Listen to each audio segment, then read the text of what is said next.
बिस्मिल्लाहिर्रहमानिर्रहीम। अस्सलाम वालेकुम रहमतुल्लाहि व बरकातुहू। आजकल मीडिया में बहुत ये चल रहा है कि मीडिया वाले बहुत ये बोल रहे हैं कि अयूब खान गैंगस्टर है और अयूब खान बाउंड्री पे कैच हो गए। क्या मुझे बाउंड्री पे कैच हो गए? सबों को ये मालूम होना चाहिए कि मैं जिसके तरफ से लड़ा हूँ वो हक़ की लड़ाई है। वो बेवा औरत है, नसीम बेगम नाम है उनका। उनको रहने के लिए घर नहीं है, खाने के लिए खाना नहीं है। उनको 2 बच्चियाँ हैं। उनके हस्बैंड फारूकुद्दीन साहब जो घर लेके रखे थे, वो घर 2 बच्चियों के लिए है, शादी के लिए, और एक घर जो है उनकी वाइफ रहने के वास्ते, शादी के बाद बच्चियों की। और उसके जो है उनके जो घर हैं, दोनों भी घर हैं, उनके नाम पे सेलिट कर दिए थे उनके हस्बैंड, उनके नाम पे डॉक्यूमेंट्स बना दिए थे। उनकी बड़ी बीवी जो है उनका नाम है जमील बेगम, जो ऑलरेडी उनको तलाक हो चुका था। फारूकुद्दीन साहब ऑलरेडी तलाक दे चुके थे और तलाक होने के बाद में उन्होंने उनके ऊपर केसें डाल के उनको परेशान कर दिया हस्बैंड को। उसकी फिक्र में सोचने से वो बेचारे का इंतकाल होगा। फारूक साहब जो है उनके वास्ते, बड़ी बीवी के वास्ते भी 5-6 घर रखे, 20-25 करोड़ रुपए की प्रॉपर्टी रखी। उसके बावजूद भी उन्होंने नीयत ख़राब करके छोटी बीवी के घर भेज दिए, दूसरों को सेलिट कर दिए, दूसरों को भेज दिए हिबानामा, डुप्लीकेट हिबानामा बना के।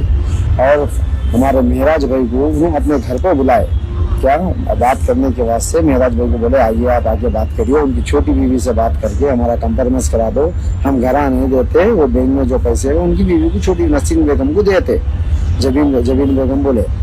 और आपको मालूम होना चाहिए, जाके ये देखो हकदार कौन है, दोनों में हकदार कौन है। वो घर हस्बैंड उनके इंतकाल से पहले अपनी बीवी के नाम पे करके गए थे, तो डुप्लीकेट हिबा बना के जो बेचे वाले हकदार है, वो जो बेवा जो 2 बच्चों को ले लेके घर दर दर भटक रही बेचारी, खाने को खाना नहीं है, कुछ भी नहीं है, वो हकदार है। आप देखिए, आप लोगों को खुद फैसला करना इंशाल्लाह। अगर आप गलत फैसला करेंगे तो इसका जवाब आपको अल्लाह के पास देना पड़ेगा। पुलिस वाले केस बुक कर दिए, क्या उनको मिसगाइड करा गया, पुलिस वालों को मिसगाइड करी जाके, जो उन्होंने बड़ी बीवी जो है उनकी, वो मिसगाइड करके केस बुक कराई पुलिस स्टेशन में जाके, गैर जरूरी नाजायज़। आप इसके ऊपर गौर करिए, पब्लिक गौर करिए, इसको पब्लिक इंसाफ दिलाइए इंशाल्लाह। अगर नहीं तो मैं कोर्ट से आर्डर लेके कोर्ट से उनके ऊपर एफआईआर इशू कराऊंगा, दोनों पे, माँ और बेटी के ऊपर। जो बड़ी बीवी है फारूक साहब की, उनकी बड़ी बीवी के ऊपर, जब समझ रहे ना, इंशाल्लाह अल्लाह चाहा तो जल्द से जल्द मैं उनके ऊपर कोर्ट पेपर केस कराऊंगा। कोर्ट पेपर केस करा के अंजाम तक पहुंचाऊंगा। उन्हें जो डुप्लीकेट हिबा बनाए, उन्हें बेटी के नाम पे हिबा बना के उन्हें वालदा को रजिस्ट्री करे, वालदा हिबा नामा बना के बेटी को रजिस्ट्री करे। तो इसके वास्ते इंशाल्लाह उनको जवाब देना पड़ेगा कोर्ट में। जब फारूक मेहराज भाई को जो बुला के घर पे फंसाए, मेहराज भाई जा रहे नहीं थे, गैर जरूरी बुलाया गया। और हमारे कोई मीडिया वाले भाई बोल रहे तो अयूब परान गैंगस्टर है, उनका बाउंड्री पे कैच हो गया। अयूब परमान जो है क्रिकेट प्लेयर जो है ना, वो क्रिकेट प्लेयर है, क्या 20-20 50-50 का मैच नहीं खेलते। अयूब पलान का टेस्ट प्लेयर है, टेस्ट प्लेयर, ग्राउंड शाडा मारने आता अयूब पलान को।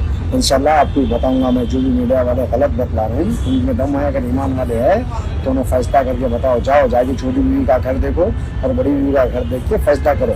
मैं तो अल्लाह के पास आपको भी जवाब देना है, मेरे को भी जवाब देना है। अगर मैं गलत करूँ तो मेरे को जवाब देना है, अगर मैं सही करूँ तो अल्लाह के पास मेरे को जवाब देने का है। समझ रहे हो ना? इंशाल्लाह इसका जब से जल्द बताऊंगा। अस्सलाम वालेकुम।